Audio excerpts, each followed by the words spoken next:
Encendí la cámara de inmediato. El escalofriante mensaje de texto, enviado desde un número desconocido, me golpeó como un puñetazo en medio de la cena con mi hija. Su risa llenaba la habitación, cálida y familiar, pero ese mensaje prometía caos. Cuando intentó tomarme de la mano para ver mi teléfono, la puerta se abrió de golpe. No vas a creer quién entró.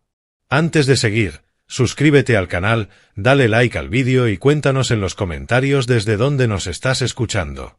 Mis manos temblaban mientras sostenía el cheque. La firma parecía mía, pero los trazos eran irregulares, como si alguien hubiera intentado con demasiado esfuerzo imitar mi último trazo. $5.000 a nombre de efectivo. Fecha: hace 3 días. Yo jamás había escrito ese cheque. La puerta de la cocina crujió detrás de mí. Emily entró, un bolso de diseñador colgando de su hombro, las llaves tintineando entre sus dedos perfectamente cuidados. Se quedó helada al verme sentado a la mesa.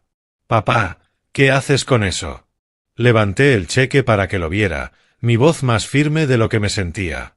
«Esto es obra tuya, ¿verdad? Esta firma claramente no es mía». Su rostro perdió el color. Dio un paso hacia mí, extendiendo la mano para tomar el papel. «Papá, no es lo que piensas. Solo necesitaba». Retiré el cheque y me puse de pie tan rápido que la silla chirrió contra el suelo. «Has falsificado mi firma». «Escúchame», su voz se quebró. «Estoy en problemas, ¿de acuerdo? Problemas de verdad. Las facturas se acumulan y no podía pedirte ayuda otra vez después de la última vez. Así que decidiste robarme». La compostura de Emily se rompió. Se aferró al borde de la encimera, los nudillos blancos. «No es robar. Eres mi padre. Sabía que me ayudarías si entendieras». «¿Entender qué? ¿Que mi hija es una criminal?» La palabra la golpeó como una bofetada. Sus ojos brillaron con algo peligroso. «¿Criminal? ¿En serio? Después de todo lo que he pasado desde que mamá murió, ¿crees que yo quería llegar a esto?» El pecho se me apretó. La muerte de Margaret había sido dura para los dos, pero Emily había caído en una espiral que yo no podía seguir. Apuestas, compras compulsivas, mentiras sobre el destino del dinero. «Tu madre siempre temió que amases más el dinero que a las personas», dije en voz baja. «No». Su tono se volvió gélido. «No te atrevas a meter a mamá en esto. Ella habría entendido». ¿Entendido qué? ¿Qué me ayudaría falsificando cheques y mintiendo a los bancos? Emily me sostuvo la mirada un largo instante. Luego soltó una risa rota. ¿De verdad crees que esto es por un solo cheque? No tienes idea, ¿verdad? Algo en su tono me heló el estómago. ¿De qué estás hablando? Se giró hacia la sala. Olvídalo. Olvida todo. La seguí aún con el cheque en la mano. Emily, ¿qué querías decir? ¿Qué es lo que no sé? Ella estaba metiendo cosas en su bolso. El cargador del teléfono, un frasco de perfume, moviéndose con la rapidez nerviosa de alguien que planea huir. Emily, respóndeme. ¿Quieres respuestas? Giró sobre sus talones, los ojos encendidos. Está bien. No es la primera vez, papá. Ni siquiera cerca. Y, para ser honesta, no me arrepiento. Tú te sientas en esta casa contando tus monedas mientras yo me ahogo. Felicidades, me atrapaste por fin. Sentí que la habitación daba vueltas. Mis piernas se debilitaron. ¿Qué estás diciendo? Que nunca me entendiste. Mamá sí, pero tú solo juzgas. Siempre críticas, nunca soluciones. Cerró el bolso de un tirón. Ya terminé de intentar explicarme ante alguien que solo me ve como una decepción. ¿Cuántas veces? Pregunté apenas en un susurro. Emily se detuvo en la puerta, la mano en el picaporte. Me miró con algo que pudo ser lástima. Más de lo que quieres saber, papá. Mucho más. La puerta se cerró de golpe. Por la ventana la vi caminar hacia su coche, los tacones resonando en el camino de entrada. El motor rugió y se fue. Me quedé solo en la sala, aún sosteniendo el cheque que había empezado todo. Afuera, el perro de un vecino ladró una vez y cayó. El vagón del metro se sacudía bajo mis pies al llegar a la estación del distrito financiero. Apenas había dormido. Las palabras de Emily seguían repitiéndose en mi mente, más de lo que quieres saber. El cheque pesaba en el bolsillo de mi chaqueta, doblado y redoblado hasta que las arrugas se habían suavizado. Necesitaba saber hasta dónde llegaba todo. El edificio del banco se alzaba 40 pisos hacia el gris del cielo. Dentro, los suelos de mármol reflejaban las luces fluorescentes y el bullicio de la mañana me rodeaba. Pedí hablar con alguien que pudiera ayudarme a revisar mi historial. ¿Señor Harper? Una mujer de unos 30 años se acercó, tendiéndome la mano. Soy Sarah Wilson, especialista en préstamos. Entiendo que tiene preguntas sobre su cuenta. Nos sentamos en su escritorio, separados por pilas de documentos perfectamente alineados y una pantalla de computadora que giró hacia mí. Saqué el cheque con los dedos temblorosos. Encontré esto ayer en mi cocina. No lo escribí yo. Sarah lo examinó, y su sonrisa profesional se desvaneció apenas. Ya veo. Déjeme abrir su perfil completo. Sus dedos volaron sobre el teclado. Señor Harper, usted tiene un préstamo activo de $500,000. Las palabras me golpearon como agua helada. Eso es imposible. Jamás pedí tal préstamo. Fue aprobado hace 6 meses, dijo, girando la pantalla. Aquí está su firma en todos los documentos. Me incliné, entrecerrando los ojos para mirar las imágenes digitales. La firma era idéntica a la mía, pero yo no recordaba nada de esos papeles, ni de esas fechas, ni de esas cantidades. Esto es falsificación. Mi voz sonaba lejana. Mi hija. Dios mío, ¿qué ha hecho? La expresión de Sarah se suavizó. Lo lamento mucho, señor Harper. Es una situación muy grave. Si estas firmas son fraudulentas, muéstreme todo. Durante los siguientes 20 minutos, me guió por un rastro de destrucción financiera. El préstamo de $500,000 era solo el principio. Tarjetas de crédito abiertas a mi nombre, préstamos más pequeños, adelantos en efectivo, todos con mi firma falsificada, todos aprobados porque mi puntaje de crédito había sido impecable hasta entonces. La exposición total es de aproximadamente $700,000, dijo con suavidad. La vista se me nubló. 700,000. Todos mis ahorros para la jubilación, la plusvalía de mi casa, todo lo que Margaret y yo habíamos construido en 40 años, desaparecido. ¿Cuándo empezó? La primera transacción fue hace 11 meses. Una tarjeta pequeña, apenas $5,000. Luego todo se disparó. 11 meses. Justo después del funeral de Margaret. Cuando Emily estaba tan destrozada, cuando yo intentaba consolarla, ella estaba planeando esto. ¿Qué opciones tengo? Sarah me entregó una pila de copias impresas. Debe presentar denuncias por robo de identidad. El banco investigará. Pero, señor Harper, hizo una pausa, eligiendo bien sus palabras. Este nivel de fraude sistemático, y más viniendo de un familiar, va a ser complicado. Me levanté con las piernas temblorosas, abrazando los documentos contra el pecho. El aire acondicionado del banco me envolvía como un frío ártico que me calaba hasta los huesos. Gracias, logré decir. Señor Harper, continuó Sarah, debo informarle que algunos de estos préstamos ya están en mora. Recibirá notificaciones legales muy pronto. El ascensor para bajar pareció tardar una eternidad. Cuando por fin pisé la acera, el calor veraniego me golpeó como una pared. A mi alrededor, la gente caminaba con cafés en la mano, hablando por teléfono, viviendo sus vidas normales, mientras la mía se desmoronaba. Bajé la vista hacia los documentos que sostenía. Pruebas, en blanco y negro, de la traición de mi hija. Las llaves cayeron sobre la encimera de la cocina con un golpe seco. La casa se sentía distinta, como si hubiera entrado a una escena del crimen. Extendí los documentos del banco sobre la misma mesa donde, apenas 24 horas antes, había encontrado aquel primer cheque. $700.000.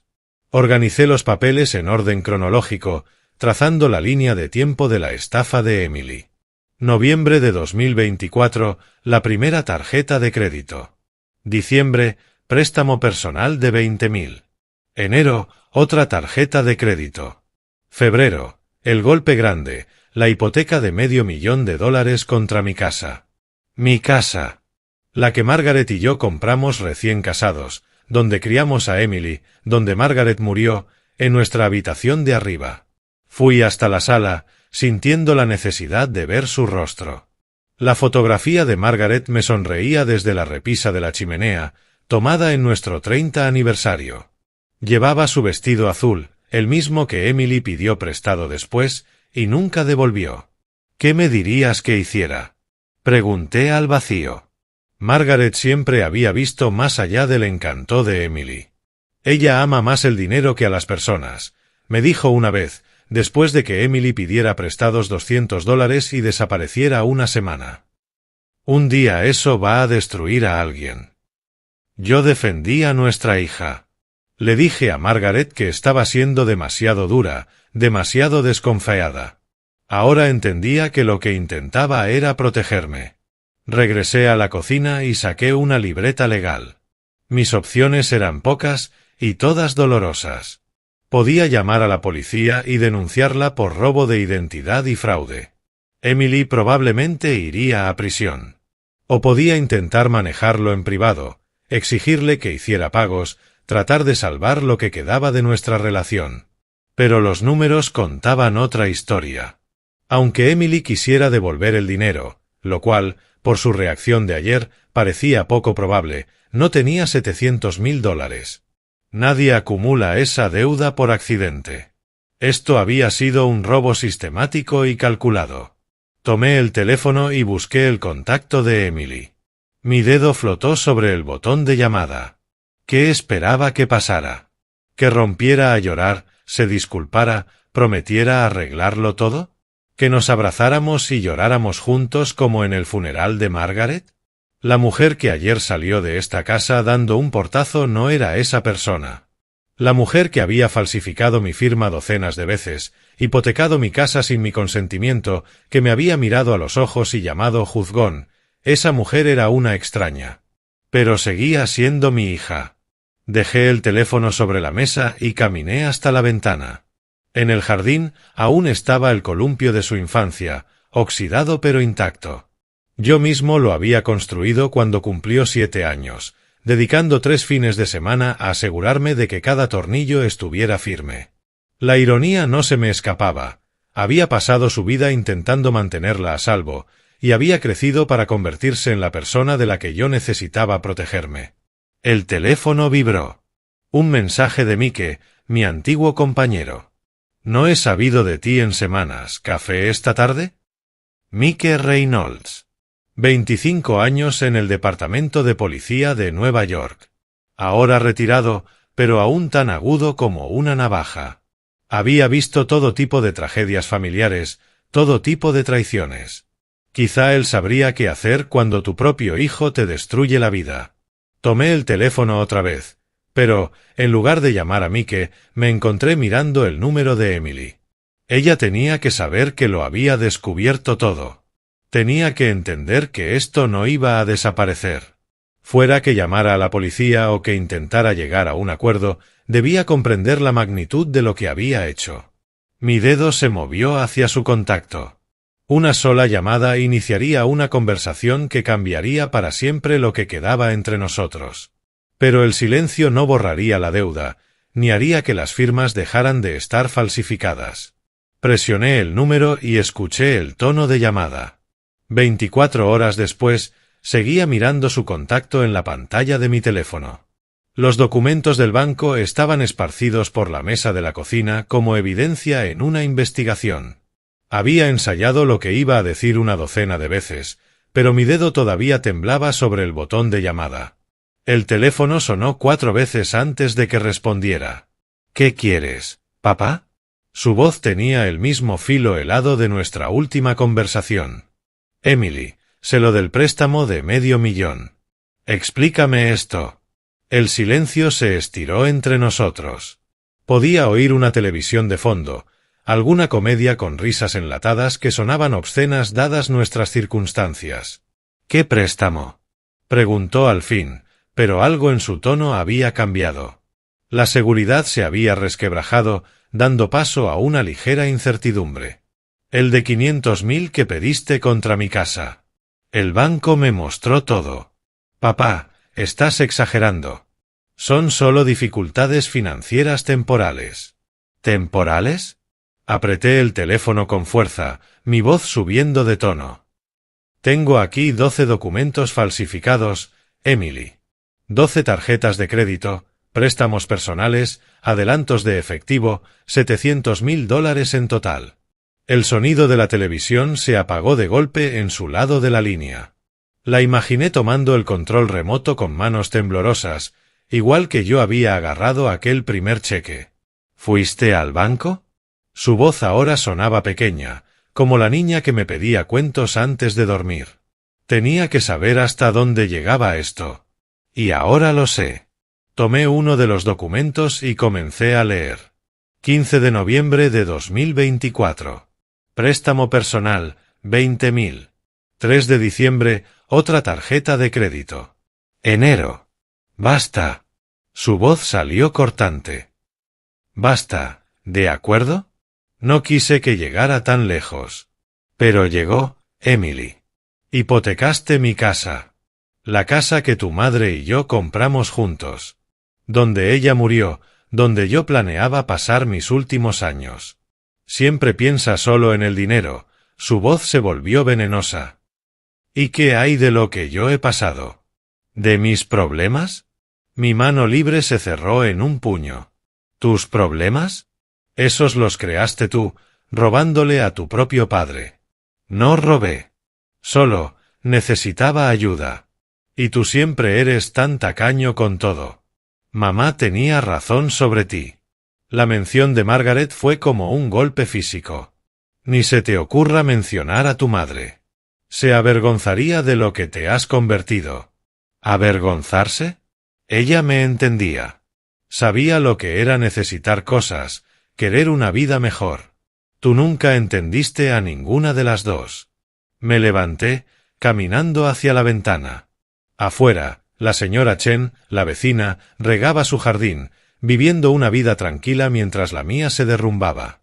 Tu madre me advirtió sobre tu relación con el dinero, dije en voz baja. Ella dijo que lo amabas más que a las personas. Yo te defendí entonces. ¿Ella dijo eso? La voz de Emily se quebró. Dijo que un día eso destruiría a alguien. Yo pensé que se refería a mí, jamás imaginé que hablaba de ti. Papá, escúchame. No, escúchame tú. Las palabras me salieron más duras de lo que pretendía. Confié en ti. Después de que tu madre murió, intenté estar ahí para ti. Te di dinero cuando me lo pediste, nunca pregunté a dónde iba. Y así es como me pagas. No entiendes la presión que tengo, las facturas, los pagos. Presión que tú misma creaste. Yo tenía un plan de jubilación sencillo, suficiente para vivir cómodamente, quizá hacer el viaje del que Margaret y yo siempre hablábamos. Y ahora puedo perderlo todo, porque mi propia hija es una criminal. No soy una criminal. Falsificaste mi firma docenas de veces. Pediste préstamos a mi nombre. Robaste $700.000. ¿Cómo llamas a eso? La línea quedó en silencio, salvo por su respiración. Una respiración pesada, enfadada, que me recordó a sus berrinches de niña. Lo llamo sobrevivir, dijo al fin. Y si no puedes entender eso, entonces tal vez mamá tenía razón en más cosas que solo el dinero. ¿Qué se supone que significa eso? Averigualo tú. La llamada se cortó. Me quedé mirando la pantalla negra del teléfono que reflejaba mi rostro cansado. A lo lejos, escuchaba niños jugando en algún jardín, su risa flotando en el aire tibio de la tarde. $700.000. Mi hija. Mi única familia. Dejé el teléfono junto a los documentos y traté de pensar en el siguiente paso. A la mañana siguiente subí las escaleras conocidas hacia el apartamento de Mike, sosteniendo una carpeta manila repleta de documentos del banco. Mis piernas se sentían pesadas, como si caminara dentro de un río profundo. Apenas había dormido después de que Emily colgara. Mike abrió a la segunda llamada. Su rostro curtido se frunció de inmediato con preocupación. Ion, tienes un aspecto terrible. Necesito hablar con alguien que entienda de criminales. Se hizo a un lado, invitándome a pasar a su pequeña cocina. El café burbujeaba en la cafetera, llenando el aire con un aroma reconfortante. Mike siempre había sido una presencia estable. 25 años en el Departamento de Policía de Nueva York, retirado ahora, pero aún afilado como una navaja. ¿Qué está pasando? Me senté en su mesa de madera marcada por los años y abrí la carpeta. Los papeles se desparramaron como acusaciones. Mike, no sé qué hacer, es mi hija. Sirvió 2 tazas de café, negro para los dos, y se sentó frente a mí. Sus ojos grises, los mismos que habían interrogado a incontables sospechosos, se fijaron en los documentos. Empieza desde el principio. Así lo hice. El cheque falsificado en mi cocina, la visita al banco, el descubrimiento horrendo de un fraude sistemático. Mike escuchó sin interrumpir, tomando de vez en cuando algún papel para examinarlo de cerca. $500,000, dijo finalmente, dejando un documento de préstamo sobre la mesa. Ion, esto es un delito grave. No estamos hablando de robar en una tienda o de un cheque sin fondos. Pero no puedo mandar a mi propia hija a prisión. Mike se recostó en la silla, estudiándome con la paciencia de quien ha escuchado todas las tragedias familiares posibles. Y ella puede destruirte financieramente. ¿Has pensado en eso? Lo había hecho. Toda la noche, acostado en la cama, mirando el techo donde Margaret y yo solíamos planear nuestro futuro juntos. Dame un poco más de tiempo, quizá recapacite. ¿Tiempo para qué? ¿Para falsificar más firmas? ¿Para que esto se arregle solo? Mike se levantó, caminando hacia la ventana de su cocina que daba a la misma calle de Brooklyn donde ambos habíamos vivido durante décadas. Ion, en mi experiencia, las personas que cometen este nivel de fraude no desarrollan de repente un sentido moral. No es una delincuente callejera, Mike. Es mi hija, que me robó $700,000. Se giró para mirarme. Familia o no, eso es fraude grave. Múltiples cargos. Lo observé mientras organizaba los papeles en pilas ordenadas, con sus instintos de policía activándose. Documento por documento, estaba armando un caso, probablemente sin darse cuenta. ¿Qué harías tú? Pregunté. ¿Si fuera mi hijo?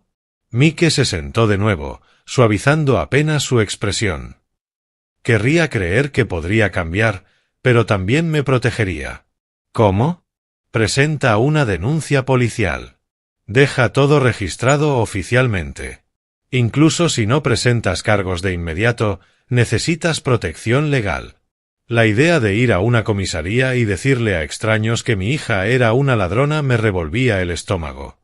No puedo, no todavía. Mike asintió lentamente, pero vi algo en su mirada. Un cálculo rápido, la expresión que solía tener cuando planeaba cómo abordar un caso complicado. Está bien, dijo. Pero prométeme algo, Ion, no dejes que te convenza de hacer nada estúpido.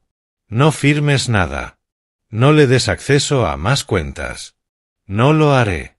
Y guarda bien estos documentos, dijo, señalando el montón. Son tu única prueba.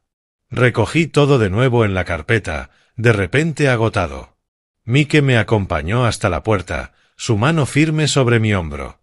Eres un buen padre, pero a veces los buenos padres tienen que tomar decisiones difíciles. Caminé de regreso a casa lentamente, la carpeta bajo el brazo como un escudo. Detrás de mí no vi a Mike volver a su cocina, ni tomar su teléfono, ni la expresión decidida que cruzó su rostro curtido. Algunas decisiones, estaba a punto de aprender, se toman por ti. Pasaron 3 días de silencio. Esperé junto al teléfono, con la esperanza de que Emily llamara con una explicación, una disculpa, alguna señal de que la hija que había criado todavía existía dentro de la extraña que colgó aquella última vez. El jueves por la noche, mientras picoteaba una cena recalentada en el microondas, el teléfono sonó. El nombre de Emily iluminó la pantalla. «Hola, papá». Su voz sonaba completamente diferente, suave, vacilante, casi tímida. «He estado pensando en nuestra última conversación.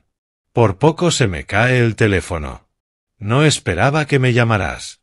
«Lo sé, y lo siento». Estaba enfadada y asustada, y dije cosas que no quería decir. Hizo una pausa. Pude escuchar cómo tomaba aire de forma temblorosa. «He estado reflexionando mucho estos días». Mi corazón empezó a latir con algo peligrosamente parecido a la esperanza. «¿De verdad? Me doy cuenta de que te hice daño, mucho daño. Y quiero arreglarlo todo».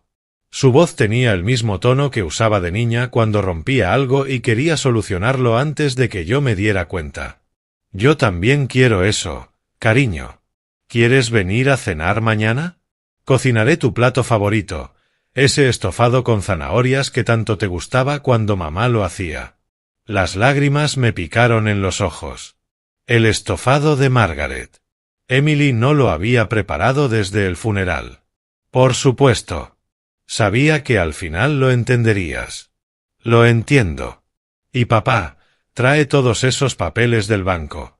Vamos a revisarlo todo juntos y encontraremos la forma de arreglar este desastre. El alivio que me recorrió fue tan intenso que tuve que sentarme. ¿De verdad? ¿Lo dices en serio? Lo digo en serio. Mañana a las 7. Está bien. Y, papá. ¿Sí? Te quiero. Sé que no lo digo lo suficiente, pero te quiero. Después de que colgó, me quedé sentado en la cocina, sonriendo como un tonto. La Emily que me había llamado era la Emily que yo recordaba, reflexiva, arrepentida, dispuesta a asumir responsabilidades. La mujer dura de nuestra última conversación debía haber sido la voz del miedo, el pánico de sentirse atrapada.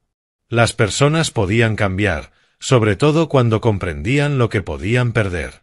Pasé el día siguiente planeando lo que diría y cómo trabajaríamos juntos para resolver aquel desastre financiero. Quizá podría conseguir un préstamo de su empresa, o podríamos pactar un plan de pagos con los bancos. Lo importante era que lo afrontaríamos juntos, como familia. A las 6:30 cargué la carpeta Manila en el coche y conduje hacia Manhattan. El tráfico estaba ligero y encontré estacionamiento justo frente al edificio de Emily. Todo parecía estar encajando.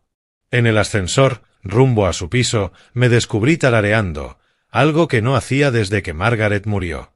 El aroma a estofado me envolvió apenas Emily abrió la puerta, y por un instante sentí que retrocedía en el tiempo. Papá me abrazó con fuerza. Noté que se había peinado como a Margaret le gustaba. «Me alegra tanto que hayas venido». La mesa estaba puesta con su mejor vajilla, velas titilando entre copas de vino. Incluso llevaba el vestido que le regalé la última Navidad. «Esto se ve maravilloso, M. Quería que fuera especial, un nuevo comienzo para nosotros». Tomó la carpeta de mis manos y la dejó con cuidado sobre la mesa auxiliar. «Veremos todo esto después de cenar, ¿sí? Quiero entenderlo todo». Le apreté la mano, abrumado por la gratitud de sentir que mi hija había vuelto a mí. No tenía idea de que estaba preparando la trampa perfecta. Me desperté antes del amanecer, pensando en la cena de esa noche. Por primera vez en días, sentí algo parecido a la esperanza latiendo en mi pecho. Emily quería arreglar las cosas. Mi hija estaba regresando a mí. La rutina matinal tuvo otro aire, más propósito. Elegí mi mejor traje azul marino, el que Margaret decía que me hacía ver más joven, y lo planché con cuidado. Cada pliegue tenía que estar perfecto para esa noche. Después del desayuno, saqué los álbumes de fotos familiares, algo que no había hecho desde el funeral de Margaret. Página tras página de la infancia de Emily, su primer día de escuela, su sonrisa desdentada en las fotos de Navidad, la graduación de secundaria con aquella sonrisa radiante. ¿Dónde se había ido esa dulce niña? Allí estaba, con 7 años, una flor en el cabello después de ayudar a Margaret a hornear galletas. Y a los 15, rodando los ojos ante mi cámara, pero riendo a pesar suyo. La transformación no había ocurrido de la noche a la mañana.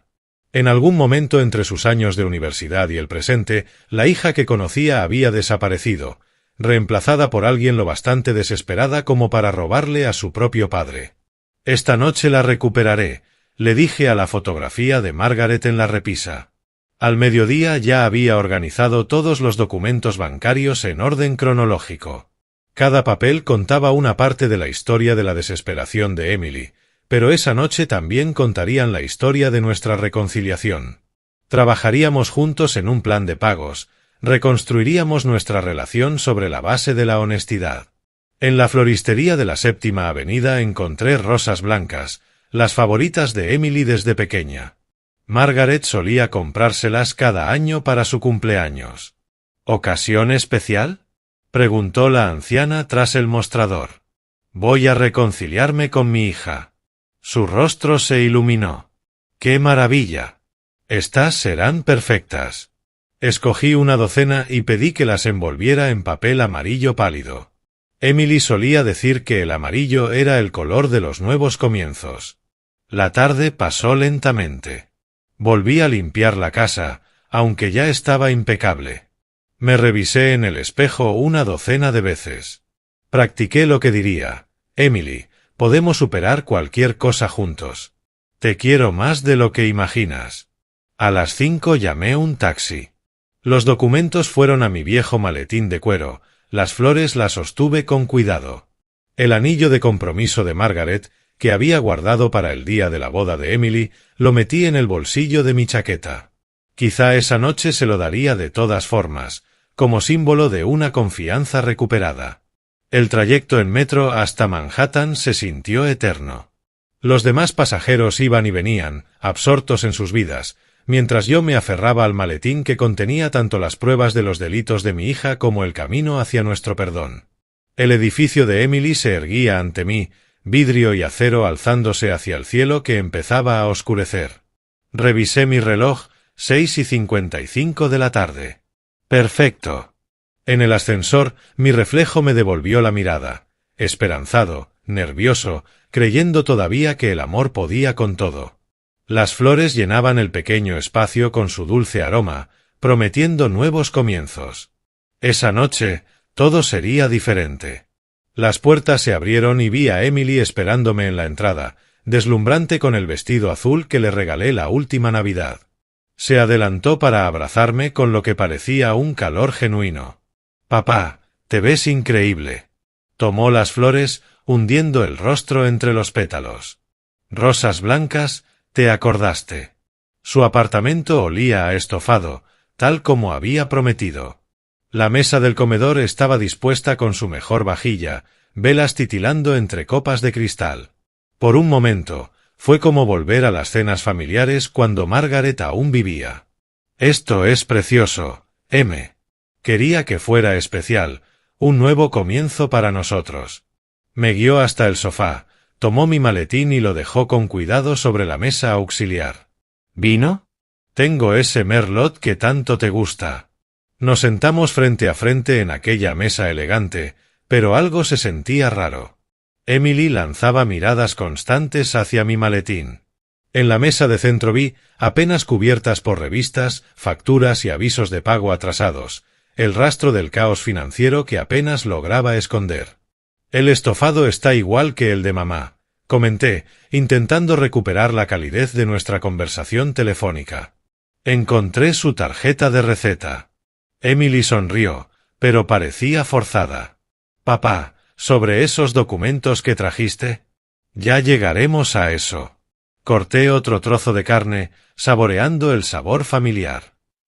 «Lo importante es que estamos hablando de nuevo».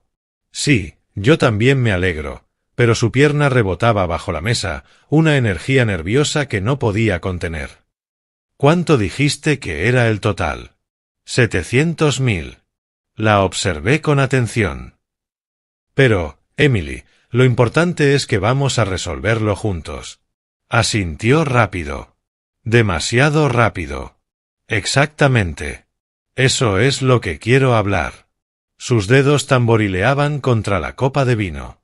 He estado pensando en la logística. Me alegra tanto que te lo tomes en serio. Oh, claro que sí. Emily se inclinó hacia adelante, su expresión cambiando a algo más calculado.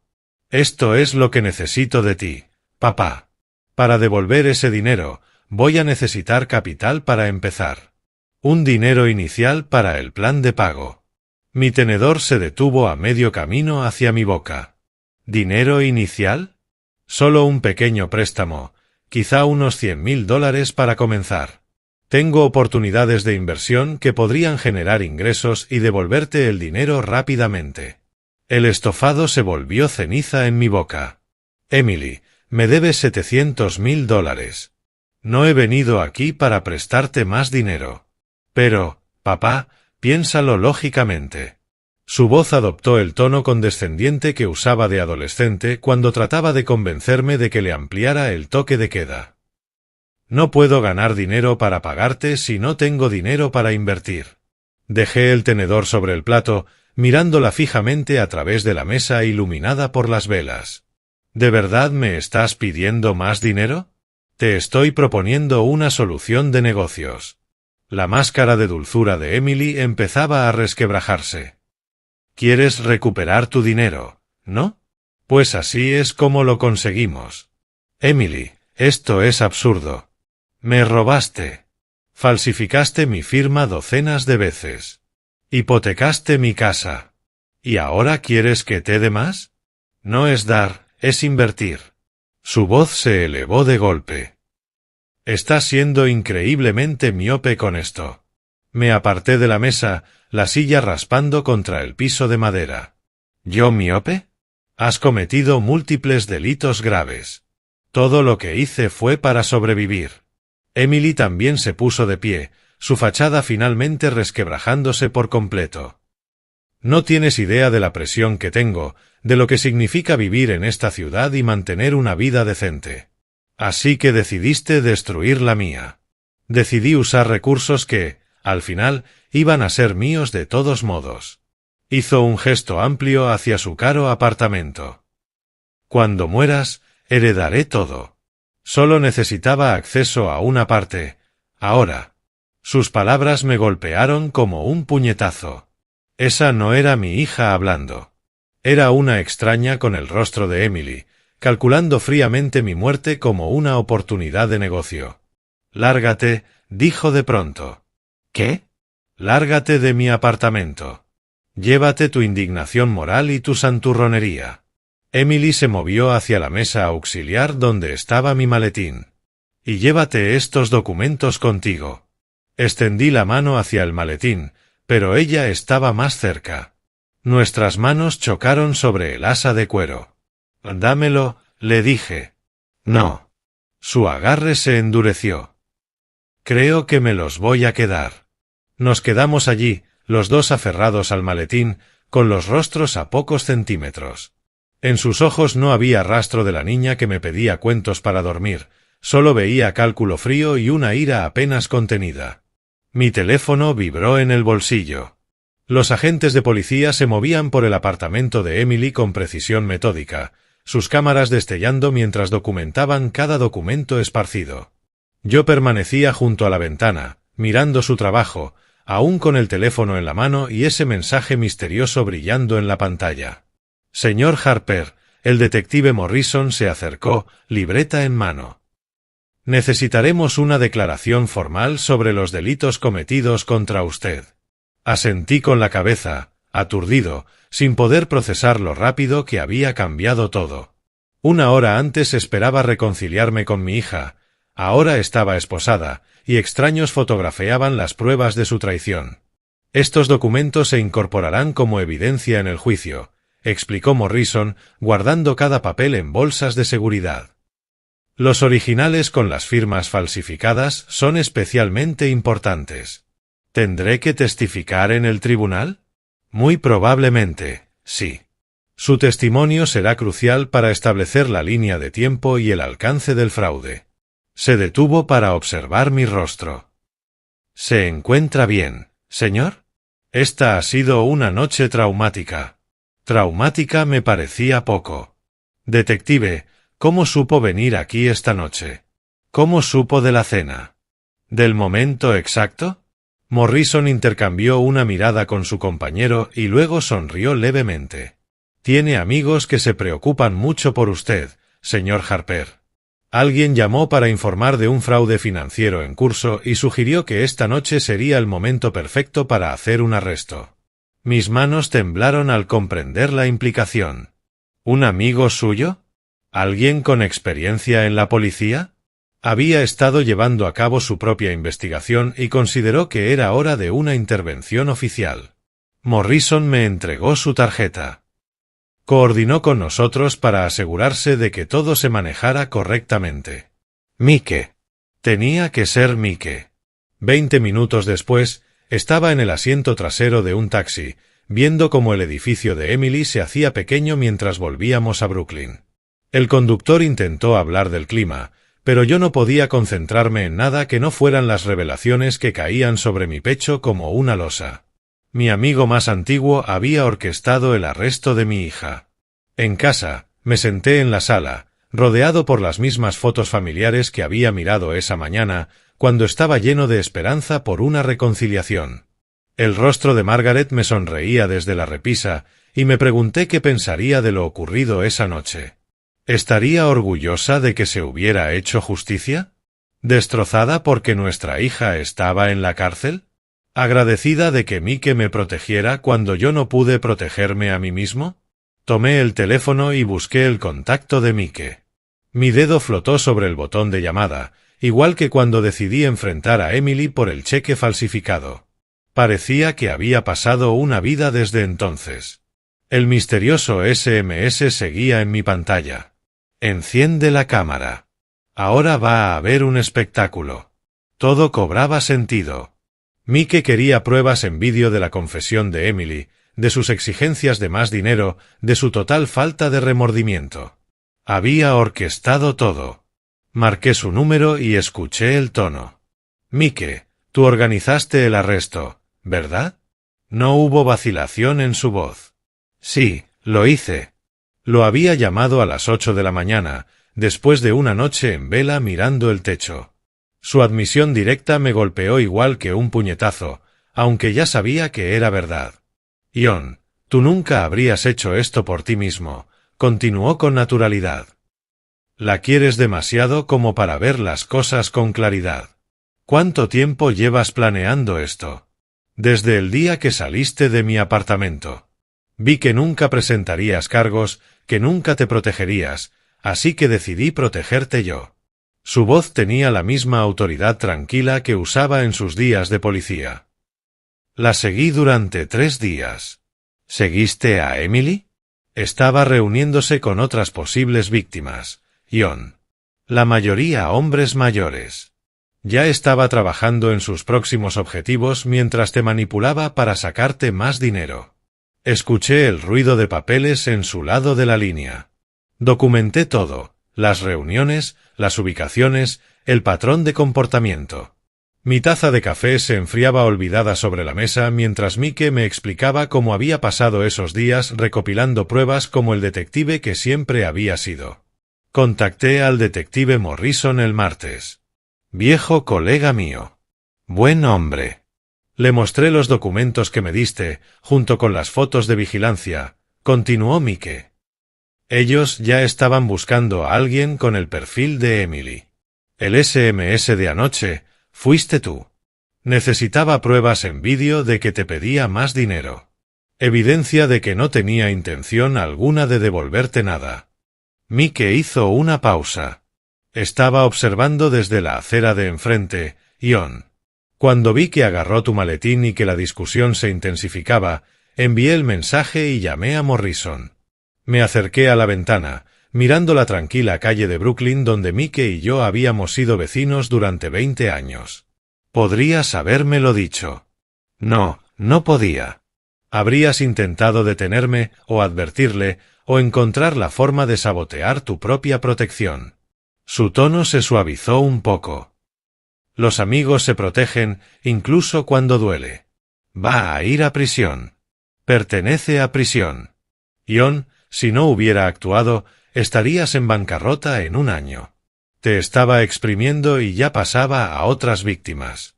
¿Cuántos ancianos más debían sufrir porque tú no puedes aceptar la verdad sobre tu hija? Sus palabras dolieron, porque eran verdad. Yo habría seguido esperando, creyendo que podía cambiar, hasta que me destruyera por completo. ¿Y ahora qué? Ahora testificarás cuando llegue el momento. Dirás la verdad sobre lo que te hizo. La fiscalía tiene un caso sólido. Seguramente le ofrecerán un acuerdo para evitar el juicio. Me dejé caer en la silla de la cocina, de repente agotado. No sé cómo sentirme con esto. Siéntete agradecido de que alguien se preocupara lo suficiente como para hacer lo que tú no podías. Su voz ahora era más suave. Siéntete aliviado de que tu futuro financiero esté seguro. Siéntete orgulloso de que por fin la estás haciendo responsable. ¿Vendrás conmigo a la audiencia? Por supuesto.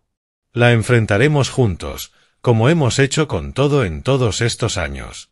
Colgué y me quedé mucho tiempo en la cocina, procesando todo lo que Mike me había contado. Había arriesgado nuestra amistad para salvarme de mi incapacidad de ver con claridad a Emily. Usó sus habilidades profesionales y sus contactos para protegerme cuando yo estaba demasiado comprometido emocionalmente como para protegerme a mí mismo. Margaret siempre decía que Mike era el mejor amigo que alguien podía tener. Ahora entendía por qué. 3 semanas después, Mike pasó por mí en su viejo Honda y condujimos juntos hacia el Tribunal Federal de Manhattan para la audiencia de sentencia de Emily. El edificio del tribunal se alzaba ante nosotros como un monumento a las consecuencias, sus columnas de piedra caliza recortadas contra el cielo de la mañana de julio. Subimos los escalones juntos. Mi mejor traje me resultaba formal y extraño después de semanas de ropa informal y noches sin dormir. ¿Listo para esto?, preguntó Mike, ajustándose la corbata. Tan listo como puedo estar. Dentro, la sala era más pequeña de lo que imaginaba, revestida de madera y con un aire grave. Emily estaba sentada en la mesa de los acusados, con un mono naranja, el cabello recogido con severidad. No se parecía en nada a la mujer arreglada que me sirvió la cena 3 semanas atrás. No me miró cuando entré. La jueza Patricia Thornton presidía con una autoridad tranquila. Su cabello gris y sus gafas de montura fina le daban el aspecto de alguien que ya había visto todas las miserias humanas y no se sorprendía por ninguna. «Señor Harper», dijo cuando llegó mi turno, «¿quiere ofrecer una declaración como víctima?» Me puse de pie con las piernas temblorosas, el discurso preparado temblando en mis manos. «Su señoría, mi hija me robó $700,000 en el transcurso de 11 meses. Falsificó mi firma, abrió cuentas a mi nombre e hipotecó mi casa sin mi consentimiento». Mi voz se fue volviendo más firme mientras continuaba. «Pero el daño financiero no es lo peor. Destruyó mi confianza, manipuló mi amor por ella y no mostró arrepentimiento hasta que fue atrapada. Incluso entonces, exigió más dinero en lugar de ofrecerse a arreglar las cosas». Los hombros de Emily temblaron ligeramente, pero aún así no se dio la vuelta. «Amo a mi hija», concluí, «pero no puedo seguir permitiendo que su comportamiento destructivo continúe. Debe enfrentar las consecuencias de sus decisiones». Cuando Emily tuvo la oportunidad de hablar, se levantó lentamente, con la voz apenas audible. «Lamento lo que le hice a mi padre. Estaba desesperada y tomé decisiones terribles». Pero incluso su disculpa sonaba calculada, ensayada durante semanas en custodia. La sentencia de la jueza Thornton fue clara y definitiva. Emily Harper se le condena a 4 años en prisión federal por robo de identidad, falsificación de documentos y fraude bancario. También se le ordena la restitución total al perjudicado por la cantidad de $700,000. El mazo golpeó con un sonido como de puerta que se cierra para siempre. Cuando se la llevaron, Emily finalmente me miró. «Espero que estés feliz ahora», dijo en voz baja. «Espero que aprendas responsabilidad», respondí. Fuera del tribunal, Mike y yo bajamos lentamente los escalones, el calor del verano envolviéndonos como una ola purificadora. Se ha hecho justicia, amigo, dijo simplemente. Asentí, sintiendo algo que no había experimentado en meses. Paz. No felicidad. No había nada feliz en ver a tu hijo enfrentar las consecuencias de sus crímenes. Pero sí paz, después de meses de manipulación y mentiras. Gracias, le dije a Mike, por hacer lo que yo no podía hacer. Para eso están los amigos. Caminamos hacia su coche, dos viejos que habían aprendido que, a veces, proteger a alguien significa negarse a permitir que siga destruyéndose. Margaret lo habría entendido. Siempre supo que el amor sin límites no es amor, es otra forma de daño. Emily cumpliría su condena, pagaría su deuda y, con suerte, aprendería algo sobre la responsabilidad. Yo reconstruiría mi seguridad financiera y seguiría adelante con la certeza de que, por fin, había elegido la justicia por encima de una lealtad mal entendida. Las balanzas, al fin, se habían equilibrado.